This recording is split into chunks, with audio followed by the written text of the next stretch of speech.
Let's be real, we've all been there. Someone says something disrespectful to you in public, you feel that heat rise in your chest, the words just tumble out before you can even think, and then boom, instant regret. You know, the original insult, that was their mistake. But your reaction, that became yours. So how do we stop this? How do we break that cycle?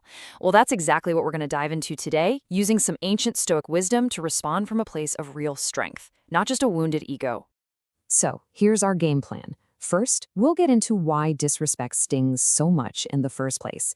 Then, we'll walk through the immediate fallout, those split-second mistakes, and the social scramble that usually comes next. From there, we'll look at the internal prison we can build for ourselves. And finally, the most important part, how to break free and take back your power. Okay, so let's put you right in that moment. The comment has been made, all eyes are on you, your heart is pounding. What's your next move? Because honestly, in that one single moment, you decide whether you win or you lose. You know, the funny thing is, the insult itself isn't really the core problem. It's our own instinctive, emotional reactions that almost always pour gasoline on the fire. We think we're defending our honor, but what we're actually doing is handing the keys to our own peace of mind right over to the person who just insulted us. And this right here, this is probably the single most important idea we're going to talk about today from the Stoic philosopher Epictetus. What's so powerful about this is how it totally reframes the situation. The insult, it's just noise. It's an external event you can't control. Your reaction to that noise, well, that's where the real power is. And that part, that's 100% on you. All right, so with that big idea in mind, let's look at the first place we usually go wrong, the immediate fallout. You know, those mistakes we make in the heat of the moment. Okay, mistake number one. The insult hits, and words just fly out of your mouth. It's like your rational brain just shuts off. You're responding from your ego, not from wisdom, and it almost always just escalates the whole thing. And to everyone watching, you don't look like a victim, you just look like you've completely lost control. And if you want a perfect example of what that loss of control looks like, just think about Daniel's story. He gets this insulting email, and without even thinking, just fires back. And what happened? The original disrespect was totally forgotten. All anyone talked about was Daniel's crazy, unprofessional response. He torched his own credibility in a single angry moment. So what's the alternative? It's a simple but incredibly powerful tool, the Stoic pause. That little gap, that tiny space between what happens and how you respond, that is your superpower. You have to create space. If it's in person, take 3 deep breaths. If it's an email, wait 24 hours.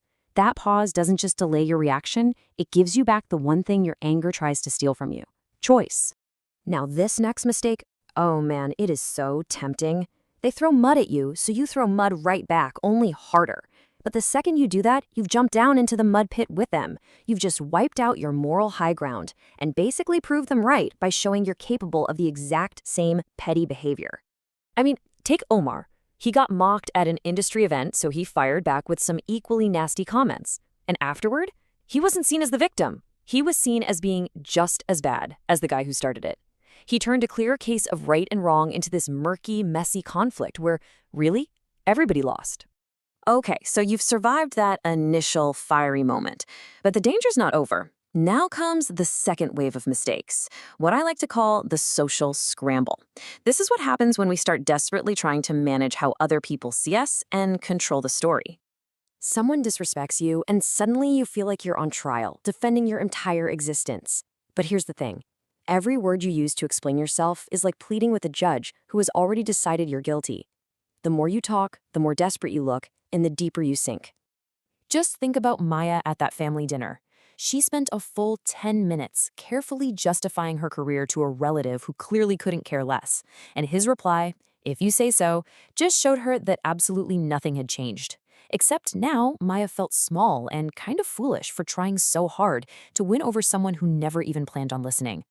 After you've been disrespected, there's this powerful urge to go on a campaign, right? To tell everybody your side of the story. You think you're gathering support, but you're actually doing something way more damaging. You're making their insult your new identity. You're not just you anymore. You're the person who was wronged, defined by someone else's bad behavior. Ethan learned this one the hard way. He told everyone at work how his supervisor had screwed him over. And at first, yeah, he got some sympathy. But after a few weeks, people started to avoid him. His constant need for allies had totally backfired, and he just seemed like someone who couldn't move on. But you know what? The most insidious damage isn't social at all. It's the harm we do to ourselves long after everyone else has forgotten about it. And this brings us to the internal prison that we build for ourselves, brick by painful brick. And these are the most common traps we set for ourselves. There's the trap of seeking revenge, like Priya, who spent 6 months obsessing over getting back at a friend, only to feel totally empty when she finally did. Then there's the trap of just dwelling on it, like Leah, who is still defined by a betrayal from 2 years ago. But the most dangerous trap of all? It's when you let their disrespect define who you believe you are. This story about Jordan, man, it is so powerful. A teacher called him not college material when he was just 16. And that one comment, that one single comment, shaped his decisions for the next 15 years, limiting his entire career path. He took one moment of disrespect and made it his entire identity.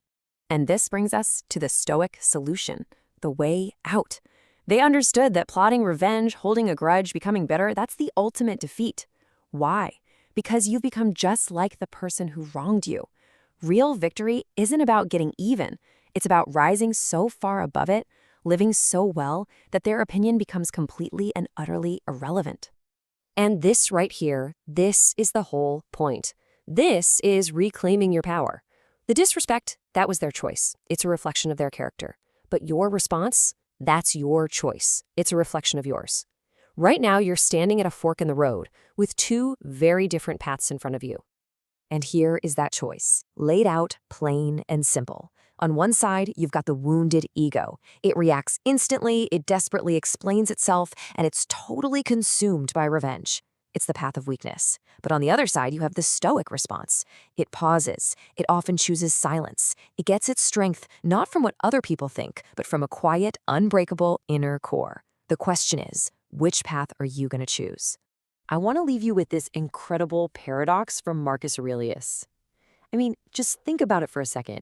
We trust ourselves more than anyone else on the planet, yet we're so quick to hand over the power to define our own self-worth to strangers, to rivals, to critics. We give a passing comment from them more weight than a lifetime of our own self-knowledge. It's wild. So the question I want to leave you with is this.